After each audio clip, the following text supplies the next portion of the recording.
that was here yesterday. I thought it was really interesting, some really good work. I like to call myself a creative technologist, but I'm also, what I do as a job really is I'm a founder and I run a small digital agency in the south of England called Brighton, in Brighton, sorry, called Digicave. Yeah. I don't run Brighton, no, I don't. Yeah, if you asked our clients what we do, they would say that we make mobile marketing digital experiences. But our opinion is that we do something much more important than that. And hopefully when I go through the lecture over this next hour, you'll agree with me. Before I kind of go into too much further, I'd like to sort of start with what has been probably one of my favorite or greatest inspirations since I got into working with media or digital in general. I actually did my degree in visual communication in Edinburgh College of Art. Boo hiss, I think, is it rivalry? I don't know, with Napier, I'm not sure. But I don't know if many of you guys know about this allegory. It's my favorite allegory. It's the allegory of Plato's cave. It's stood the test of time as being pretty important in terms of how it talks about human condition and how we experience, how we communicate with each other, how we can understand each other. For those of you who don't know the allegory, I'll give you a brief explanation to the best way I can.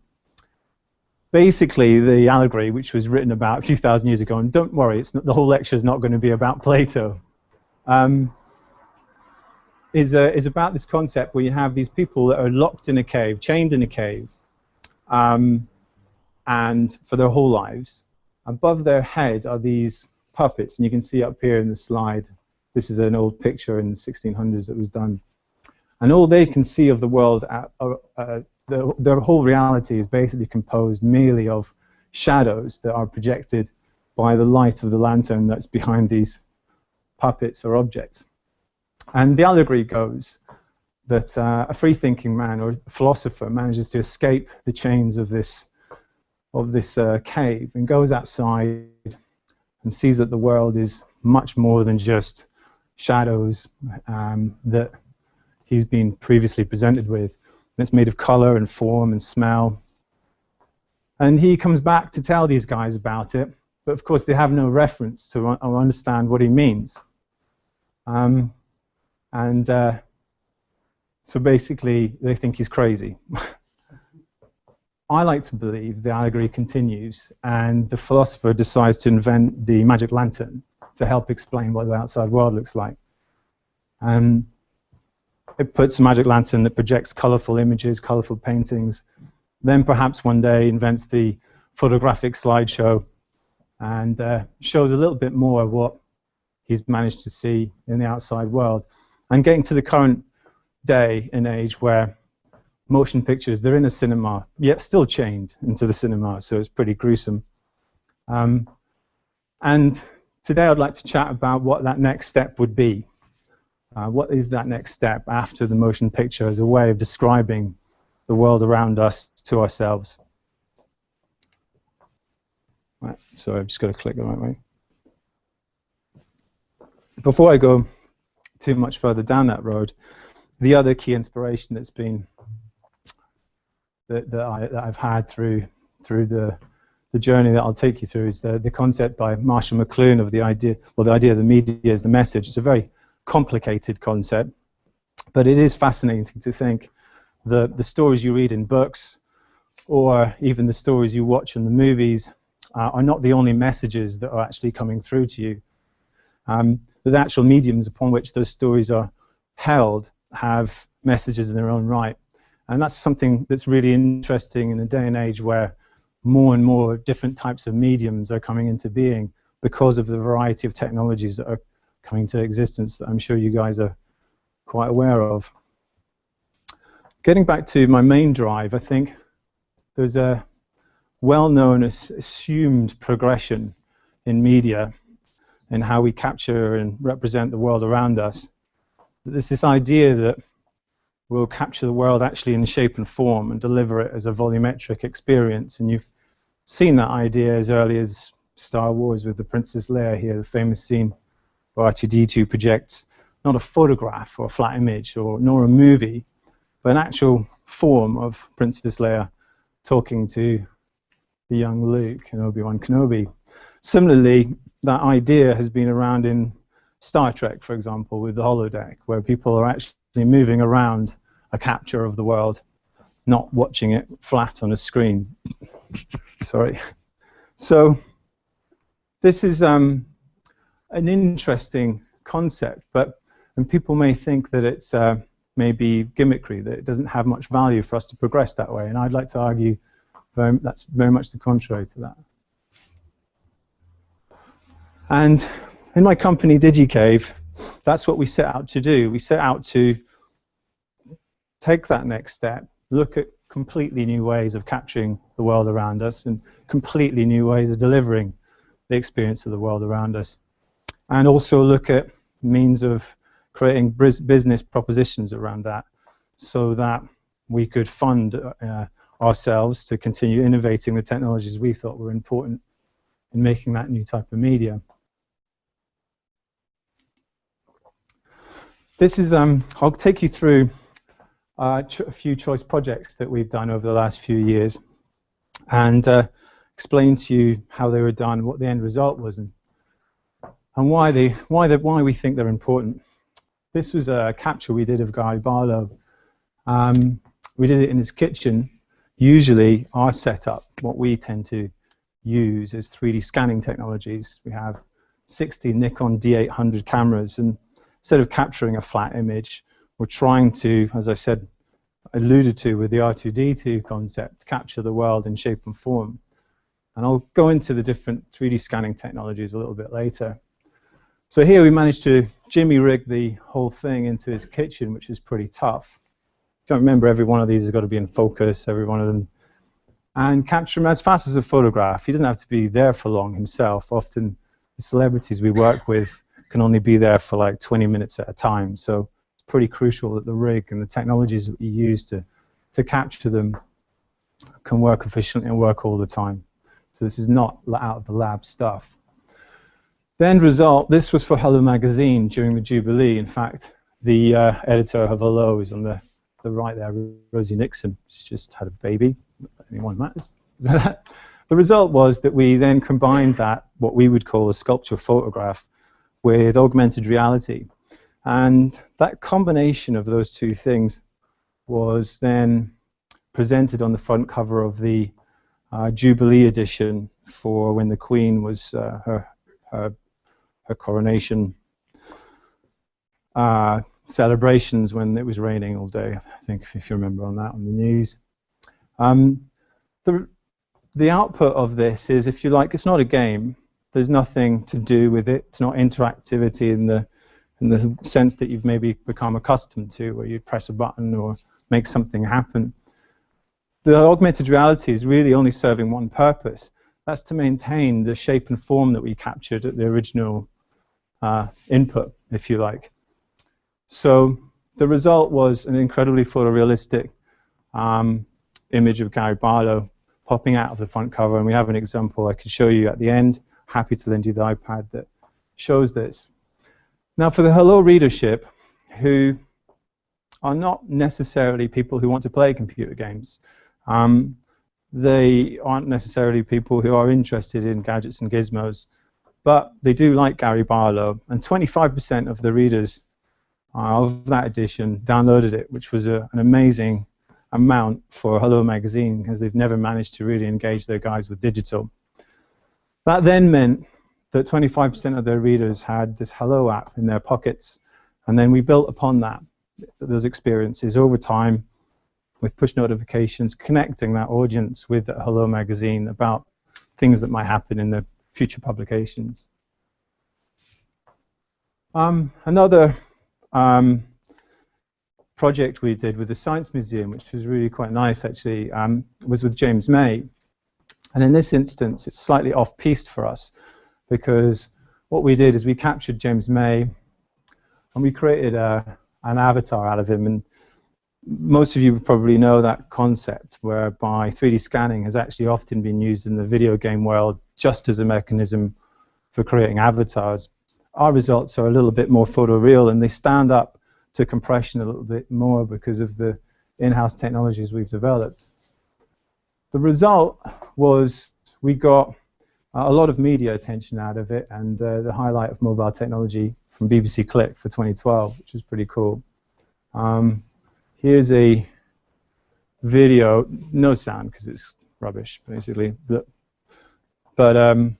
the bearded man in this is actually the head of Qualcomm. And if you don't know who Qualcomm is, you should if you're in the digital world. They're one of the largest mobile chip manufacturers, and also the guys behind Vuforia, which is one of the main augmented reality platforms that's out there. And the result of that project was, in the Science Museum, you can find a little, still to this day, James May avatar that pops up about 2 foot high on the plinth and tells you about the exhibits in minute detail, which is quite fun. It's great for the kids. People have found that to be fun. And then I'll take you to present day. We just finished a major project with Marvel and Disney for the main campaign for Captain America, which was their largest blockbuster this year. And we did the digital mobile marketing app for them. And again, it's very much the same thing. You know, we went over there with our rig. We captured Chris Evans, Samuel Jackson, etc. And as you can see, he was actually captured, you know, in mid-moment, in mid-process. We use a lot of, the company has a lot of backgrounds from special effects, games, and film and TV and stuff. So there is some, the glass, for example, isn't real, etc. And there's obviously some fake elements, but not too dissimilar to your traditional special effects sort of compositing techniques, except in this instance, not only does it have to perform on the mobile platform, but it's also it's in 3 dimensions. So of course the attention to detail is something that is important to be seen from all the way around. And the result is that whoever downloaded the app that was told to on the poster would get this kind of experience from the poster. He's 90 foot tall here, smashing through the billboard in full 3 dimensions. You could walk around this like a giant Statue of Liberty. I think not too dissimilar in size. And you can take photographs, and they had a competition whereby people were taking photographs of them being punched out by Captain America or something like that. Pop an app on Facebook, and you see the result of that was they'd taken these traditional photo poster material, traditional marketing, and suddenly accessed the world of social networking. We'd use the same photographer that they would for their normal posters. We'd use the same compositing guys for the posters that they usually work, but we just leveraged with our technologies and platform the ability to connect to social networking, and of course everyone went crazy and started to post different pictures of them and cats being hit in the face with Captain America. This is a little video, but you can experience it over there. No, this one's not the video with the sound, but the next one will be, which is funny. So hopefully, but you can see how it appears when you view it. Obviously, it's in photorealism when you see it. So the full 3 dimensions, you know, as you're experiencing it. So capturing and delivering form is really what this is about, and understanding the pipeline, the skill sets, and technologies that are needed to move this forward. This is for the sound, if that's cool. We were lucky enough to be picked up by the Oklahoma News, I think, the weather team. And they posted a video on their Facebook.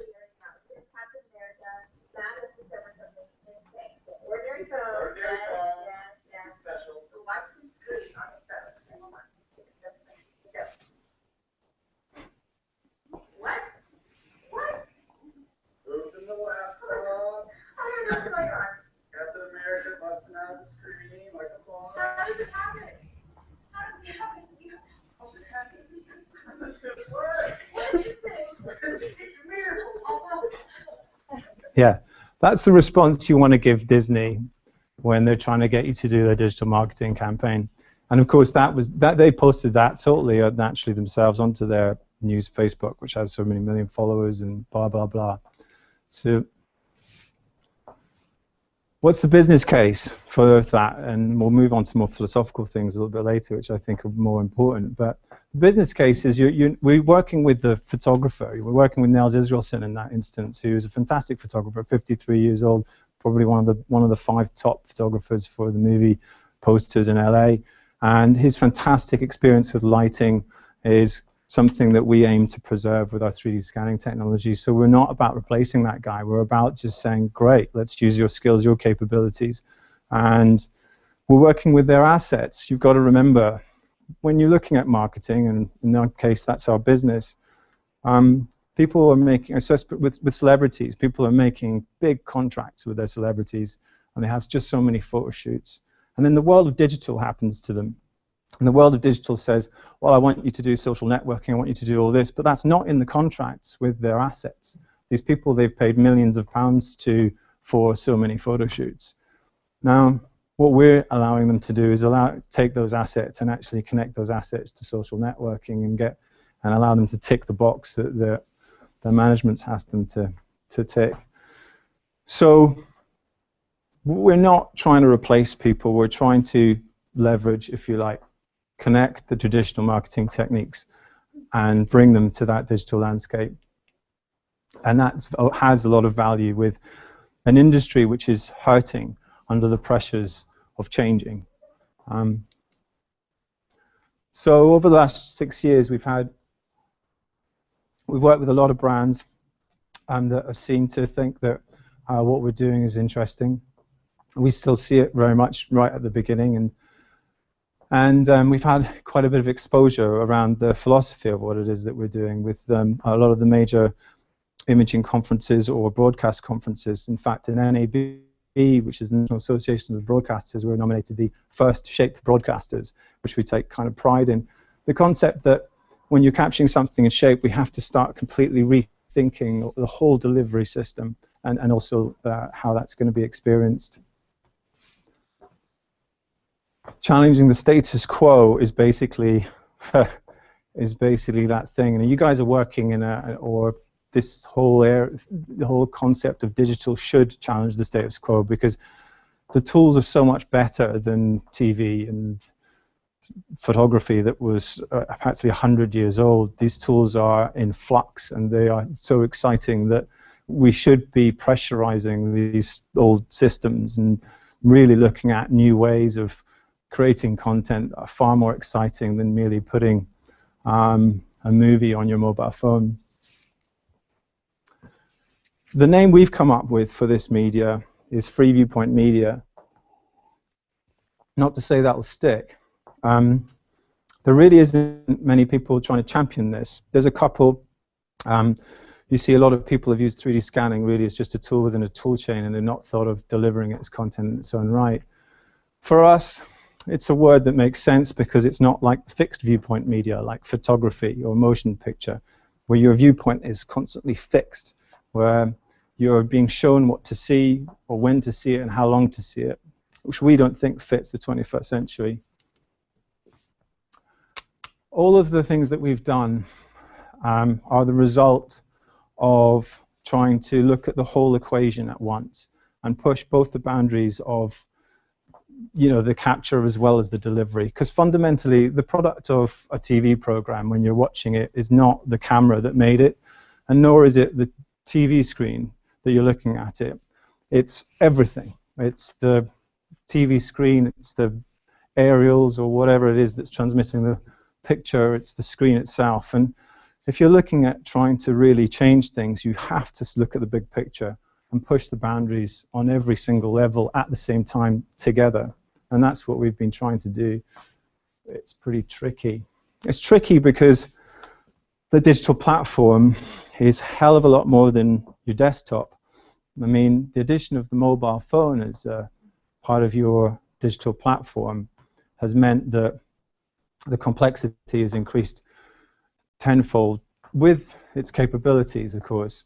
I mean, to give you an idea, each one of these little squares is a handset with a different processor or whatever. So you know, when you're trying to deliver over this in this situation, deliver content that needs to work across all of these handsets, you have a lot of complications that you wouldn't necessarily have when you're working with traditional media. Fundamentally, you suffer from everything being fragmented and non-standardized. Again, you've got to think of the work that's gone into standardization.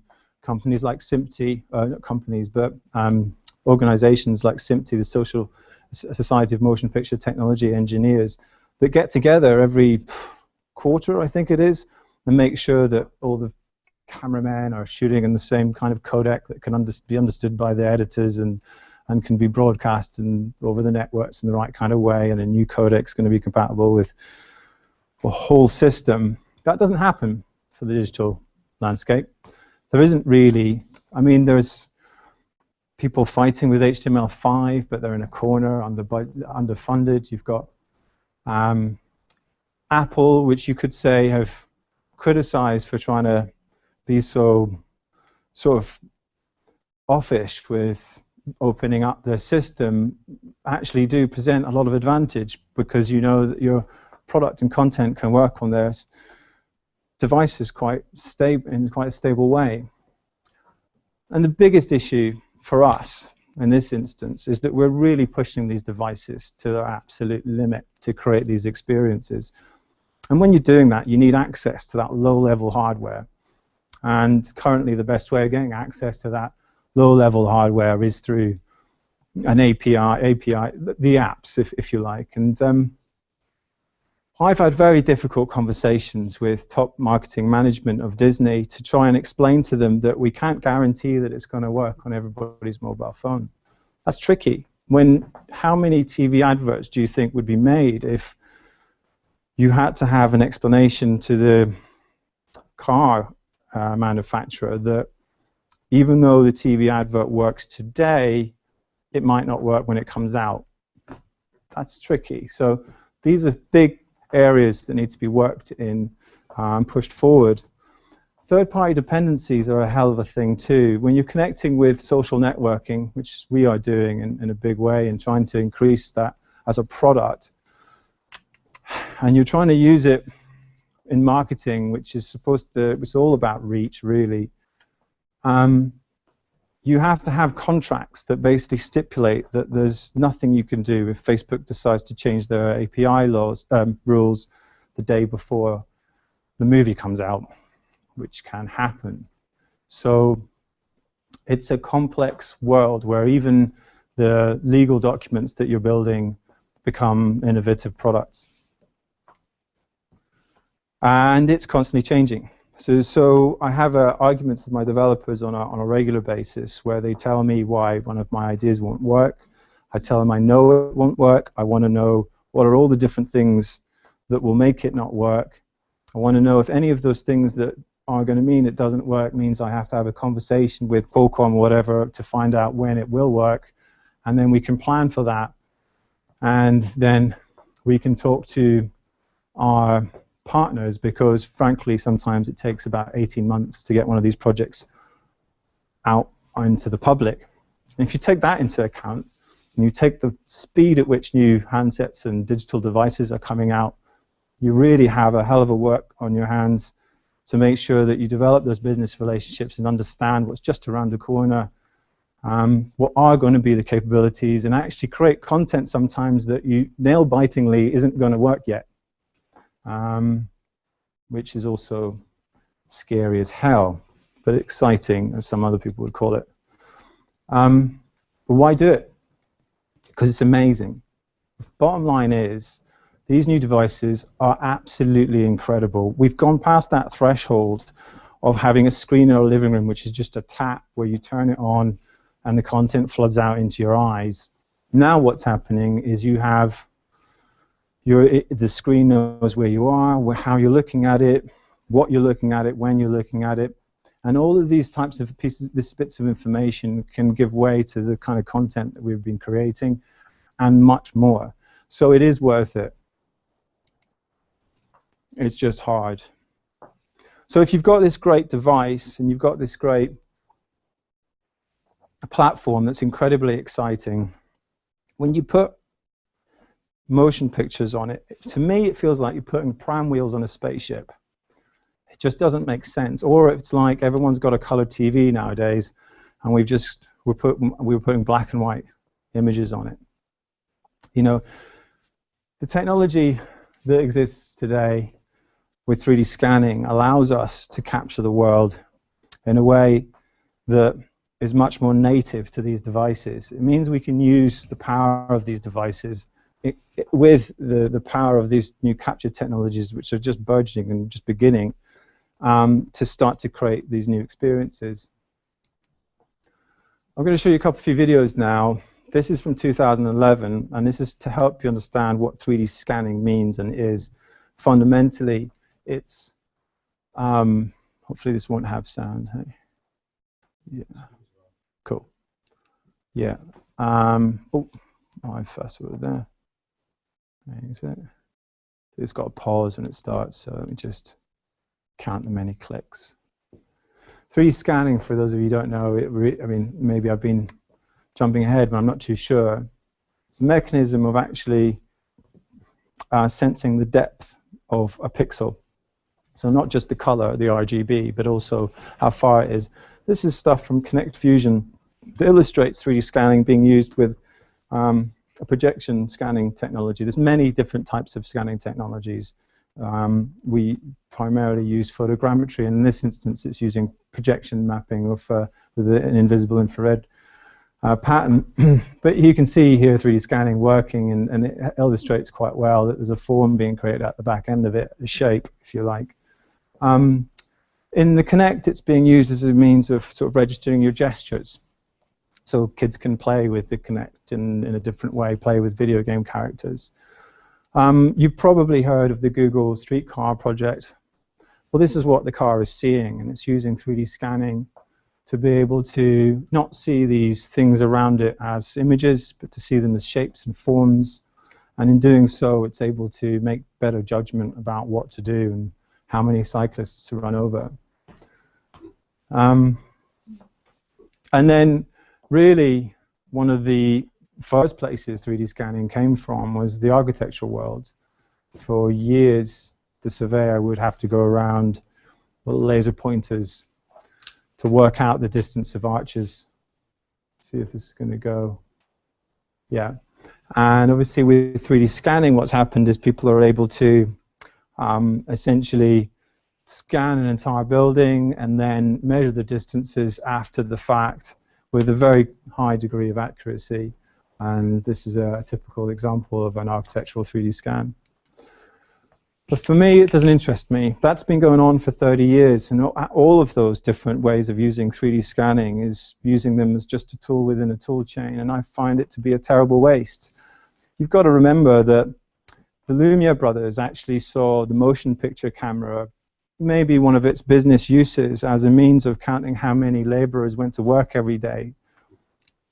It was George Méliès, really, who understood what the motion picture camera could do and make it into a content experience. And it was through that that drove the technologies of motion picture cameras to the video cameras that we know, and then in turn became useful to the medical world and the scientific projects that were being used and the instruments perhaps that beamed the pictures back from the moon. So we should never underestimate the value and of the content industry and entertainment as a mechanism of driving innovation, and it's absolutely something that's being ignored. So 3D scanning, just as a tool in a tool chain, for me was a waste, and that's where our work comes in. We believe it's a medium in its own right, and that's the sort of lonesome voice that we have at the moment. That it actually, and when you start to think of it that way, you have to think of it. You have to think of all the different challenges that come with it. You have to think, well, if you look at a video or a cameraman today, in news cameraman, he doesn't use a scientific camera, you know, to film the news. He uses a broadcast camera, which has got the right controls near his hand in the right kind of way. It's got the right type of functionality for his uses when it's being used as a tool in its own right. And similarly, 3D scanning is it has the same necessities behind it. It's, at the moment, it's basically a lab tool. And when refined for a lab tool, it works well in that condition. But when you're trying to use it as an artistic medium, there's many more technological solutions that need to be had. Many more different approaches, if you like, that need to be had to successfully achieve that. So I'll show you some of our stuff. This is one of our shots done for an advert with Cat a couple of years ago, and the result of which is one of our scans that I'll show you here on the video. So unlike the, well, let's hope it exists. Yeah, here we go, great. So unlike the Kinect, where you had to move the Kinect around, obviously, thanks to our system, you've captured it all at once in an instant, so you can capture that moment. Of course, that means you're capturing at the speed of a frame. Obviously, the evolution of this is going to become motion, so it's important that you did. And we captured the real light, so that's not algorithms working on that leather to make that leather look like that. That's actually the light that was captured at the point of time of the photograph or the image. And again, thanks to our approach, if you like, the detail that we can achieve is far higher than anything else that you get in the games industry, because we're coming down from a top-down approach. This is not algorithms that are showing the light sub-scattering surface detail. These are actually the surface of the skin of that old man shot with very, very high detail.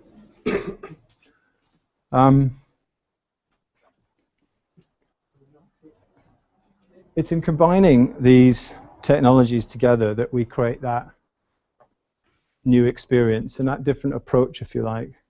It's probably a slide too many on that concept. But it's very, very early days. And hopefully people that would be interested in getting into this can understand that this is just the flickering beginning of motion picture. You know, transport yourself back 100 years, you know, when movies were 10 seconds of a train coming into a tunnel. And that's exactly where this content is. It's extremely early days. It takes a lot of work to make it happen. There's a lot of cameras we have to use. It's bulky. Of course, that's not where it's going to stay. So it's very exciting to get involved in it, to start to think of it as a medium in its own right, and how you could contribute as a new medium, and how you could drive it forward to become much more exciting than it currently is, as just a mere marketing material for some big budget movie. Of course, we hope that fundamentally the kids are going to enjoy the posters we do in the lobby better than the movies one day, and then we'll change that. So this comes to the sort of my favorite part of what this whole thing, which is why do it? What's the philosophical reason for it, other than, you know, industry? If it's a new industry, of course, there's new jobs. So there's new work for people developing the tools. The science, as I explained before, in computer vision, I believe would be advanced faster, because the content industry is a hungry beast. If it becomes an important part of the content industry, you can bet your bottom dollar it's going to speed up far quicker than the Kinect game that it currently is. The other reason why you could say you were doing it is it's just the natural evolution of things.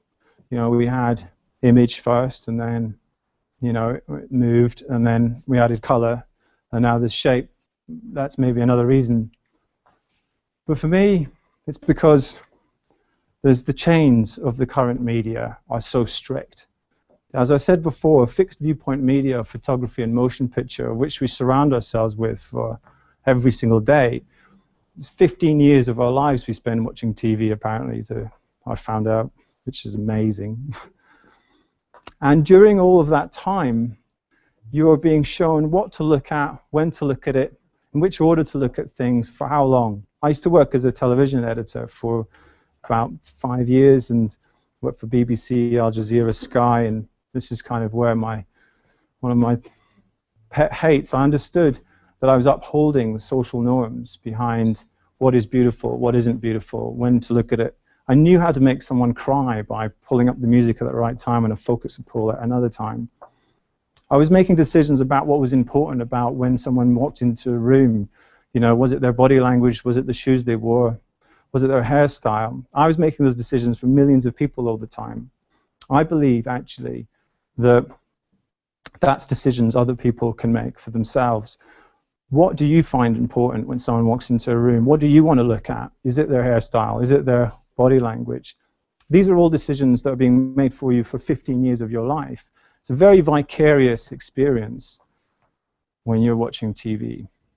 Now, it's not to say that we can't make content, that you can't have wonderful drama being played out, but to force you to look at certain things is an art form in its own right, but it shouldn't be the only way of experiencing the captured world around us. Photography famously doesn't work the way perception works. If everyone understands perception, it's the mind's eye view. We don't look at the world in flat images. The world isn't flat. And finally, the motion picture, for me, tells one of the strongest lies that is doing a lot of damage to this world, which is this concept that we live in a movie, that we live in a sequence of events that has a beginning, a middle, and an end. It's just so not true. The world has many events happening all the time at the same time with each other, interacting with each other all at the same time. Context is never ending. There is always a context behind why anything happens, and motion pictures and movies always tries to answer sometimes where there are no answers. So when we have a medium that might capture or document a picnic scene, for example, or a prison yard, allow you to have a look at what's going on in that prison yard and understand, look back, reverse in time and see why that fight happened, or who he was looking at when he got angry or when she cried. When you get given those opportunities of viewing the world around us with that kind of control and freedom, we can learn, perhaps, we can make context, the meaning behind medium. So what does the future kind of hold? For me, it's not just little gimmicks like the marketing stuff, which are the baby steps of this media. For me, it is bringing forth context, a very important story, to the forefront of society, to understand that we blame a little less, philosophical reasons like that, but also to make interactive entertainment like for the masses. And that sounds like an oxymoron, but you've got to remember the interactive entertainment is fundamentally upheld by the video games industry. And although it's beating the music industry and the film industry, it's only really mostly boys from 8 to 35 that are paying for the video games. There's 3/4 of the population that are not being served by the interactive entertainment industry. Thinking of interactive entertainment like the Milan catwalk that could be downloaded by someone who enjoys fashion on their Xbox One, using all the technologies that you would usually use to play a video game, but to experience that event in a way you couldn't even if you were there. Or a football match that you would download not to play the players, but to experience that football match in a way which was even better than if you were at the stadium. And the concepts and ideas go further and go beyond that, whether it was nature programs or whether it was a ballet or opera playing on in your front living room in a way, captured in a way that video just really can't. Would that appeal to your grandparents? Would that appeal to the other demographics that are being left out of the interactive entertainment experience? My belief is it would. And there we go. Thanks very much.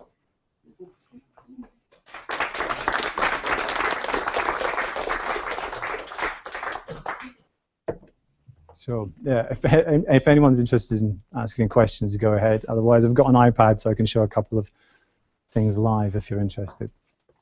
I've got a question. Oh, good. So, well, I'm interested in you hinting at the Princess Leia type. Yes. Experience. Yes. And as far as I understand it, there is down this 3D projection stuff going on. Going on, yeah, that's right. Which uses water spray and little. That's right. And there's plasma as well, where it burns the plasma in 3-dimensional. Right. Yes. Okay. So that sounds like a fairly small step from you taking lots of pictures, Absolutely. right? And then just being able to project onto. Well, that's right, and 3D. it's a kind of a chicken and egg situation that we see to get across that thing. You've got some fantastic innovation and work being done in volumetric displays, which is, you know, and there's a variety of different ways that people are tackling that issue, but there's not really much content being made that would be suitable for volumetric displays.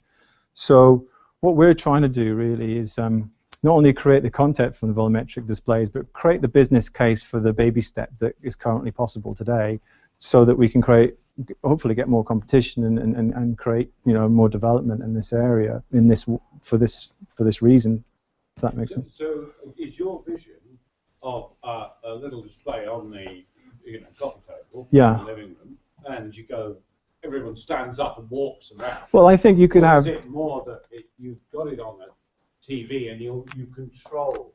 Well, I think you. Like a yes. You control the angle at which you're looking. Well, I would suggest that it's kind of in steps, really, because I would really enjoy. We've been talking with World Wildlife Fund, for example, with setting up a permanent rig around a water hole, so that you would have and you'd get a ping notification on your iPad, which would just tell you that an animal has arrived at the watering hole. In which case, you'd use your iPad in this situation to see, you know, the lion at the watering hole in the middle of your lounge, and thus you'd continue to donate to maintain that little area that is important to the trust. And in those instances, I do think like a wonderful volumetric display would be really enjoyable, that you'd be walking around. But I think there's still a lot of value for, you know, overcoming the issues with stereoscopic content. I mean, 3D stereoscopic movies don't work. I did a talk in IBC in 2011 on the future of 3D, basically alongside actually Howard Luck from Disney, specifically undermining him about how the technologies of 3D stereoscopy is impossible. You have two cameras that are fixed, and you have images, left and right eyes, being given to over 500 different people sitting in the room from different areas. Let's choose a different technology, because that's just not going to work. And this obviously means compromises have to be made in how you create the content. The 3D experience gets compromised. People don't actually see as if looking through a window. It doesn't work. Technologies like what we're talking about can even aid in that area. So if people are interested in still sitting back, looking through essentially a window, then you'd have a better view of that. But at the same time, the idea of virtual objects through Google Glass becoming valuable to you and coexisting with you in your lounge or something, you know, so your friend comes around and automatically can see all the virtual objects in the Lamborghini you've got parked on your desk through his Google Glasses, or third version thereof. Also shows how volumetric content is going to be important in the near future. I was going to ask, you seem to gloss a little bit over one of the interesting slice of the technology stack for you, and it seems like a really difficult problem you solve with the capturing a 2D image and being able to, an arbitrary 2D image, be able to work out where to then project the 3D image onto. That seems like a problem. So that's using photogrammetry, really. I mean, I'll take you back to something so I can illustrate whilst. So basically, each one of these cameras will work out a little bit like how your brain works, you know, in the sense it will create three-dimensional spot. So the images are different in each camera, and so it'll see a pixel, a color pixel, and this one will recognize the same pixel through pattern recognition in computer vision. And knowing the distance that the pixels have moved, we'll be able to triangulate that to create a point in space. And what you end up with is a point cloud. I should have really brought up a slide that showed the different stages. The point cloud, there are many open source algorithms that can then turn this starry object, which is what it looks like in that part of the process, into a solid polygonal form that might be useful for reprojecting the texture. We use our own algorithms that actually combine two different photogrammetry techniques. One which is more basic and basically uses the cameras and uses the silhouettes of the form to create a basic form, and then deforms that with the photogrammetry data. That becomes more robust. And then the other side of the algorithms we use, which are very unique for us, is the way we treat the actual natural light. Fundamentally, we're coming from a top-down point of view. As I was saying before, you've got 3D scanning tends to go from the bottom up. So when you're using 3D scanning for video games or special effects, you're looking at capturing the surface of the things, getting some reference for the color, and then you want that surface to be so good that you can relight it. Paul Dubevic, who we've worked with over in UCL, his speciality is trying to detect the textural surface, you know, so that he can algorithmically, so that they can work out how that surface should refract the light. Does that make sense? So that what's going to happen when light bounces on it. But I've argued with him that basically there's a flaw in the philosophy of trying to use algorithms for light, is that you've always got this finite element to algorithms, obviously.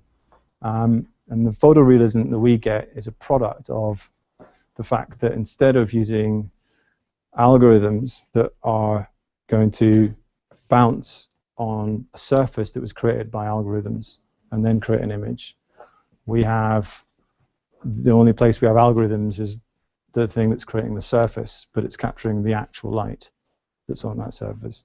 So that maintains, that's one less degree of artificiality that maintains the photorealism. Anyone else? Hi. I was wondering, with technologies such as Google Glass Yeah. and Oculus Rift Yeah. becoming more commercially available in the mass market, Absolutely. I was wondering if you could maybe elaborate a little bit on how you see the future of this technology, maybe the next decade or so. Yeah, I mean, no one could be happier than us to see Oculus Rift being bought by Facebook, to be honest, because the message it sends to the investors is great. You know, I mean, the world is run by the money men fundamentally, you know, and it takes years for them to catch up with what you know is right if you're right in the middle of it. And give you an example, 3 years ago, they really didn't, you know, people like Deloitte or PricewaterhouseCoopers, who are the guys that analyze markets and business trends, you know, didn't give two halfpenny to digital, really, not as a world, you know, market for advertising. They were still heavily invested and showed that, you know, traditional marketing techniques and going to be here to stay for a long time to come. And then 1 year later, 5% of the spend in advertising went onto digital and got 26% visibility. And it's really enjoyable to see the panic that's created. But it means the opportunity is there, really, for anyone working in digital. It means that you've just got panicked people working in London that have no clue what to do. And if you can hold their hands even just a tiny bit, you've got a job. But in terms of the Oculus Rift, that's just compounded that even more, because we were going in there with our architectural clients, Land Securities, with a lower grade version of something like the Oculus Rift about 3.5 years ago, and they were kind of interested, but they couldn't bite because it just sounded too outlandish. And even though it was a better experience and it was fantastic, and it meant they didn't have to take the models, the maquettes they did to China to sell, you know, they just couldn't get over it because they were scared and worried. And so when these things happen, like Google going behind Google Glass, it gives a real power to markets like augmented reality, and it helps those clients take that step and, you know, spend £200,000 on your crazy project. You have a 3D video holography machine coming to Edinburgh this summer as part of the Edinburgh Art Festival, something that we've been working on for a couple of years. Cool. Just trying to get the displays right. It's a scary mother of a thing because Yeah. it has to spin very, very fast. Love it. But I'm interested to see, because it's persistence of vision when it Yes. comes down to it. In that instance, yeah. But in the context of it, it's called Help Me Obi, the project. Yes. But in the context of having this, for example, this person here in the display. Yeah, we'd give it to you, yeah. But however, you need another camera to track where the person's head is to actually change the image. Oh, is that how you're doing it? But why use then a volumetric display then? Because surely... What you've got is you've got a 3D model. Like they're using Voyager as the model. I haven't seen this yet. And they have face-to-head tracking as well? The artists originally did it with their child when they were born. Okay, for stereoscopic then, I see, yeah. Picture, so the baby's floating in yeah. there, and you can walk around it. but obviously the image is not doing anything. Yeah. You get this sense of shape and form Yeah. and depth, and you can see through it. It has transparency, but it doesn't know where you are, so therefore it's not doing anything. And that will be the next stage. Yes. But the key thing was, obviously this is a huge array in terms of this kind of time slicing situation. That's right. We're our sister company, Time Slice. Yeah. Yeah. When can we do it live? Well, I mean, How much processing is involved? Great question. Basically, we've devoted our time to creating the capture as fast as a photograph, as instant as a frame with no motion blur. And that was tough. This is why the person backflipping is important. As you can imagine, these cameras are 36 megapixels, roughly equates to 8K if it's a video camera. So we're working with known kind of a situation where obviously you place all those with video cameras and you start getting motion. 4 years ago, it took 5 hours for one frame. No, that's not true. 12 probably. But then we CUDA optimized and all this type of stuff, and we get it down to about an hour. So you're into the land of Pixar in the early days, in terms of making any kind of content that could move, and a very expensive budget in capturing. Complexities arrive around when you have obstructed views of things and this type of stuff that really needs a concerted effort between AI and also, I mean, motion gives you some advantages because you're able to, let's just give you an example. Imagine if I had my hands in front of my face for one of the frames and then I moved my hands away. So I obstructed my face for some of the time. Then it's actually very easy using technologies similar to the Kinect Fusion code that allows you to at least put the computer's mind's eye view of what that obstructed surface should be like, even though it can't be seen.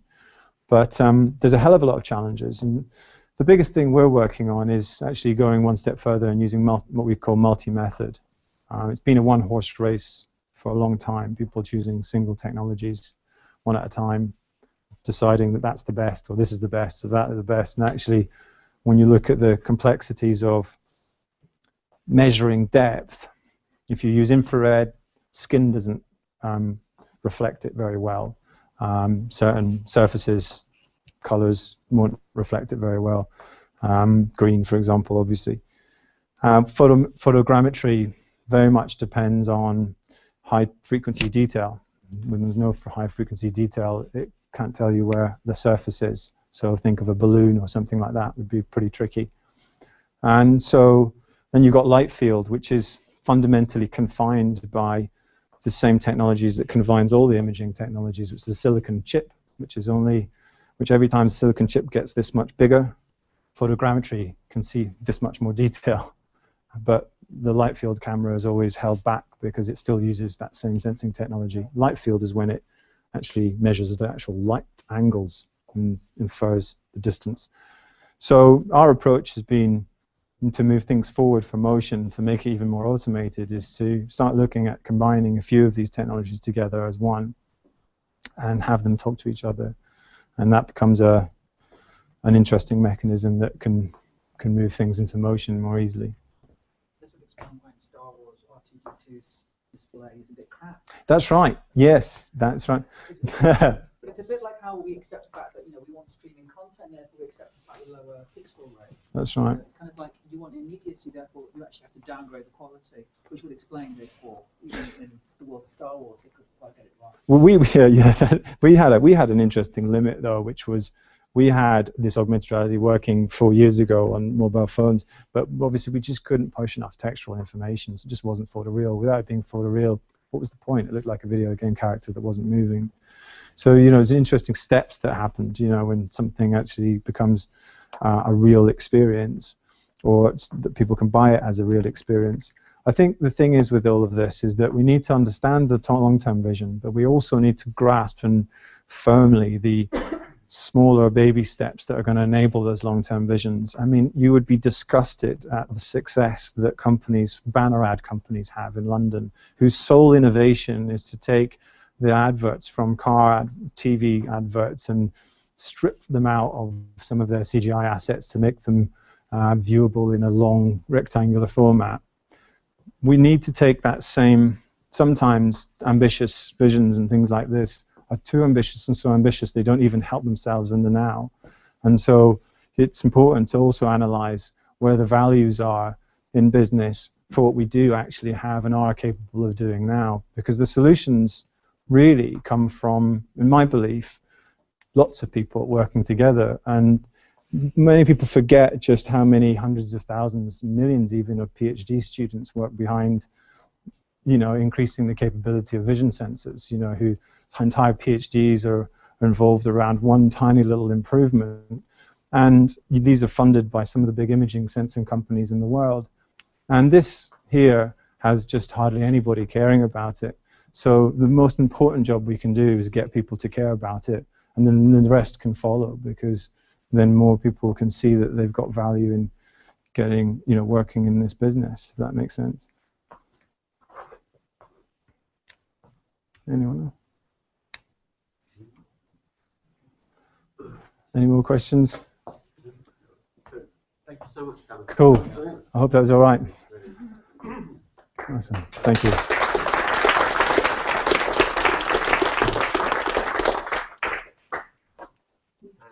I think Callum's going to, you got your iPad. Yep, that's